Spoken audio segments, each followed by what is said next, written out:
धन धन श्री गुरु नानक देव जी की प्रेरणादायक कथा। असम की उदासी। जब प्रेम ने रीतियों को मात दी, गुरु नानक देव जी अपनी पहली उदासी पर निकले थे। उनके चरण बंगाल पार करते हुए असम की धरती पर पड़े। यह भूमि हरी भरी, सुंदर और सांस्कृतिक थी, लेकिन लोगों के दिलों में भेदभाव और अंधविश्वास का बोझ गहरा था। असम में धार्मिक कर्मकांडों को मानने वाले कुछ अहंकारी धर्मगुरु और राजा भक्ति को दिखावे और जाति भेद से जोड़ चुके थे। गरीब, दलित और साधारण जन ईश्वर के घर में भी जगह पाने को तरसते थे। गुरु नानक देव जी के आने का समाचार फैला। लोग उत्सुक होकर एक बड़े सत्संग स्थल पर इकट्ठे हुए।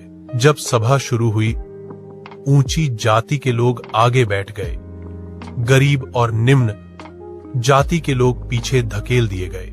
कोई किसी की बराबरी स्वीकारने को तैयार नहीं था। गुरुजी ने यह दृश्य देखा। उनकी आंखों में करुणा उमड़ आई। वे धीरे से उठे और सबसे पीछे जाकर बैठ गए। लोग चकित रह गए। राजा ने आगे आकर कहा, सद्गुरु, आप तो हमारे सम्मान के योग्य हैं। आगे मंच पर विराजिए।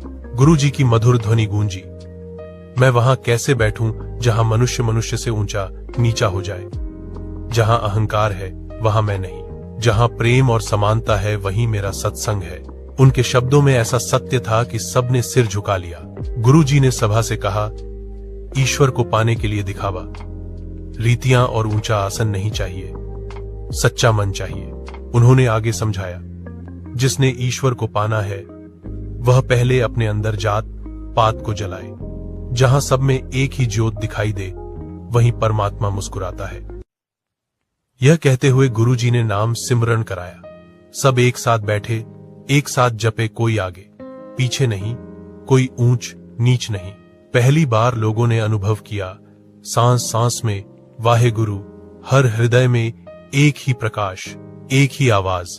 उस दिन के बाद मंदिरों के द्वार सभी के लिए खुल गए। गरीबों का सम्मान बढ़ा। लोग एक दूसरे के दुख दर्द बांटने लगे। कर्मकांड कम, करुणा और सेवा अधिक हो गई। गुरुजी कुछ दिन बाद आगे बढ़ गए, लेकिन उनकी वाणी और प्रेम का बीज असम की मिट्टी में उग आया, जो आज भी इंसानियत की खुशबू देता है। एकर ईश्वर सबका है, कोई ऊंचा नीचा नहीं। हर इंसान में वही परमात्मा बसता है, इसीलिए किसी को तुच्छ न समझे। समानता ही सच्चा धर्म है। दोहर धर्म का सार रीतियां नहीं, मानवता है। कर्मकांड केवल बाहरी आवरण है। असल पूजा है प्रेम, दया और सेवा। तीन अहंकार ज्ञान को ढक देता है, जो स्वयं को